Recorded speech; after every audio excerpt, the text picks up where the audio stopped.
भक्तों, वट सावित्री का व्रत यह 3 औरतें भूल कर भी ना रखें, वरना आपके पति को किसी बड़े संकट का सामना करना पड़ सकता है और घर कंगाल होने की कगार पर आ सकता है और आपके घर में सब कुछ उल्टा पुल्टा होने लगता है। इसलिए आप लोग इस वीडियो को ध्यान से देखने की बजाय ध्यान से पूरा सुन लें। आज की यह वीडियो सुनने के बाद आपके रोंगटे खड़े हो जाएंगे। तो दोस्तों, कहीं आप भी इन 3 महिलाओं में से तो नहीं है? कहीं आप भी वट सावित्री का व्रत रखने की तो नहीं सोच रहे हैं? हो जाए सावधान, वरना हो जाओगे बर्बाद, लेने के पड़ जाएंगे। माताएं और बहनों, वट सावित्री व्रत कोई साधारण व्रत नहीं है। यह आपके सुहाग, आपके परिवार की खुशहाली और आपके घर की समृद्धि से सीधा जुड़ा हुआ है। लेकिन दुख की बात यह है कि हर साल लाखों महिलाएं इस व्रत को पूरी श्रद्धा से करती तो हैं, पर कुछ छोटी छोटी गलतियों की वजह से उन्हें इसका पूरा फल नहीं मिल पाता। और शास्त्रों में तो यहाँ तक बताया गया है कि कुछ विशेष परिस्थितियों में यह व्रत करने से लाभ की जगह हानि भी हो सकती है। तो क्या आप भी वही गलती करने जा रही हैं? क्या आप भी बिना पूरी जानकारी के वट सावित्री व्रत रखने की सोच रही हैं? अगर हाँ, तो इस वीडियो को बिल्कुल भी बीच में छोड़ने की गलती मत करना, क्योंकि आज की इस वीडियो में हम आपको 2026 में पड़ने वाले वट सावित्री व्रत की पूजा और उससे जुड़ी संपूर्ण जानकारी देने जा रहे हैं। कई दर्शकों ने कमेंट करके पूछा था कि इस साल यानी 2026 में वट सावित्री व्रत कब रखा जाएगा, 16 मई को या फिर 17 मई को? साथ ही पूजा का शुभ मुहूर्त क्या होगा, पूजा विधि क्या रहेगी, इस दिन क्या खाना चाहिए और क्या नहीं, क्या दान करना शुभ होता है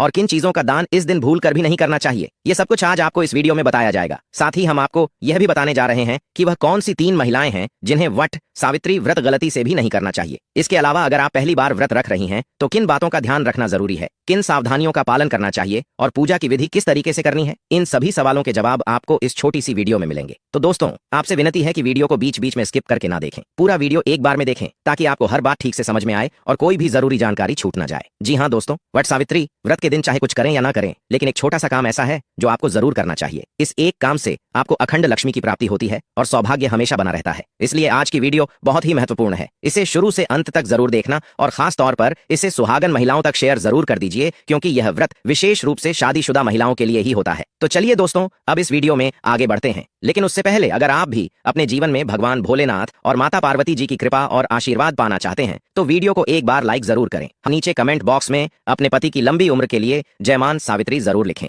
दोस्तों, वट सावित्री व्रत हिंदू धर्म का एक बेहद खास और श्रद्धा से जुड़ा हुआ पर्व है जो साल में एक ही बार आता है। वट सावित्री का व्रत सुहागन महिलाएं अपने पति की लंबी उम्र और अच्छे स्वास्थ्य के लिए करती हैं। यह व्रत हर साल ज्येष्ठ मास की अमावस्या तिथि को रखा जाता है। आज हम इस वीडियो में जानेंगे कि वट सावित्री व्रत कैसे करना है, नहाए खाए से लेकर पारण तक की पूरी विधि क्या है और शास्त्रों के अनुसार किस श्रृंगार को करना चाहिए और किसे नहीं करना चाहिए। ये सब कुछ इस वीडियो में हम आपको बताएंगे, इसीलिए आप वीडियो को पूरा ही देखें, आधा अधूरा ना देखें। कई लोग होते हैं जो वीडियो को बीच बीच से देखते हैं, काट काट कर देखते हैं और फिर ऐसे व्यक्ति को जीवन में कभी सफलता हासिल भी नहीं हो सकती। इसलिए वीडियो को आधा अधूरा छोड़कर ना जाएं, आप वीडियो को पूरा ही देखा करें। दोस्तों, हिंदू कैलेंडर पंचांग के अनुसार वर्ष 2026 में वट सावित्री व्रत शनिवार 16 मई 2026 को मनाया जाएगा। इस वर्ष यह व्रत बहुत ही विशेष और शुभ संयोग लेकर आ रहा है। वर्ष 2026 में अमावस्या तिथि 16 मई को सुबह 5:11 से प्रारंभ होकर 17 मई को रात्रि 1:30 तक रहेगी। इसी पावन तिथि में सुहागिन महिलाएं अपने पति की लंबी आयु, सुख, समृद्धि और अखंड सौभाग्य की कामना से वट सावित्री व्रत रखेंगी। धार्मिक मान्यताओं के अनुसार वट सावित्री व्रत को अत्यंत पुण्यदायक माना गया है। पूर्णिमांत पंचांग के अनुसार यह व्रत ज्येष्ठ अमावस्या के दिन मनाया जाता है और इसी दिन शनि जयंती का शुभ अवसर भी पड़ रहा है। इसलिए वर्ष 2026 का यह व्रत और भी अधिक फलदायी माना जा रहा है। दोस्तों, पूजा का सबसे उत्तम समय सुबह 5:01 से ही प्रारंभ हो जाएगा। इस समय स्नान करके स्वच्छ वस्त्र धारण करें और श्रद्धा भाव से पूजा की तैयारी करें। वहीं यदि आप विशेष शुभ मुहूर्त में पूजा करना चाहती हैं तो अभिजीत मुहूर्त सुबह 11:50 से दोपहर 12:45 तक रहेगा। यह समय पूजा, व्रत संकल्प और वट वृक्ष की परिक्रमा के लिए अत्यंत शुभ माना गया है। दोस्तों, इस बार वट सावित्री व्रत शनिवार के दिन पड़ रहा है। शनिवार का दिन शनिदेव को समर्पित माना जाता है। ऐसे में अमावस्या और शनिवार का मिलन शनि अमावस्या का दिव्य संयोग बना रहा है। यह संयोग बहुत दुर्लभ और विशेष माना जाता है।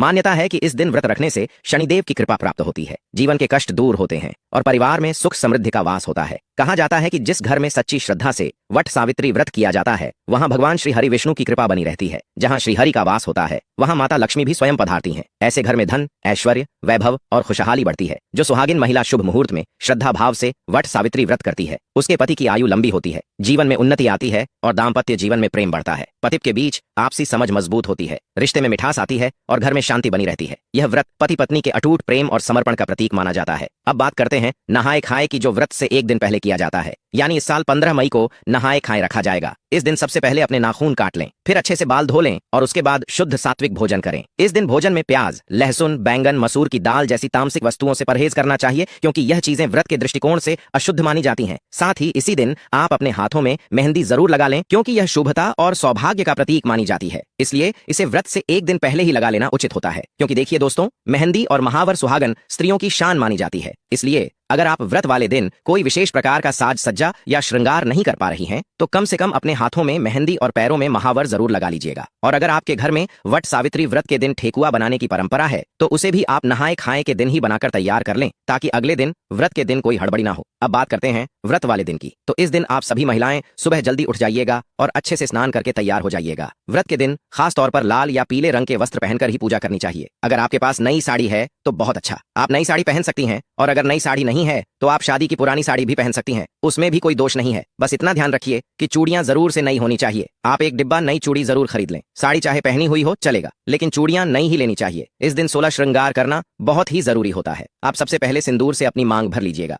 गले में मंगल सूत्र पहन लीजिएगा, पैरों में पायल, बिछुआ और हाथों में महावर जरूर लगा लीजिएगा। शादी की जो चुनरी होती है वही ओढ़कर हमें पूजा करनी चाहिए, और मांग में मांग टीका भी जरूर पहनिएगा। इस दिन मांग टीका पहनना बहुत शुभ माना जाता है, क्योंकि यह सुहाग का सबसे बड़ा प्रतीक होता है। अब बहुत बार ऐसा होता है कि किसी के आसपास वट वृक्ष नहीं होता, या किसी कारणवश वे बाहर नहीं जा सकते। ऐसे में आप चाहे तो घर के लिए एक छोटा सा वट वृक्ष गमले में ला सकती हैं, या फिर बरगद की टहनी मंगवाकर उसकी पूजा घर पर कर सकती है। लेकिन ध्यान रखिए, वट वृक्ष के पास जाकर पूजा करना अधिक पुण्यदायी माना गया है, इसलिए अगर संभव हो तो वहीं जाकर पूजा करें। और हाँ, वट सावित्री के दिन हमें खुद से बरगद की टहनी तोड़नी नहीं चाहिए। एक दिन पहले ही किसी से मंगवा कर रख लें और 16 मई की पूजा में उसी टहनी का प्रयोग करें। इस पूजा में सबसे पहले गौरी गणेश का पूजन किया जाता है, उसके बाद वट वृक्ष का पूजन होता है। गौरी माता को आप हल्दी से बना सकती हैं, और सुपारी में कलावा लपेट कर गणेश जी बनाना होता है। फिर आप एक लाल कपड़ा लीजिए और चावल के आटे में हल्दी मिलाकर एक छोटा सा वृक्ष बनाइए, जिसे वट वृक्ष पर लगाया जाता है। पूजा में श्रृंगार की सामग्री भी चढ़ाई जाती है। आप अपने लिए श्रृंगार सामग्री चढ़ाइए और कुछ सामग्री दान के लिए भी रखें।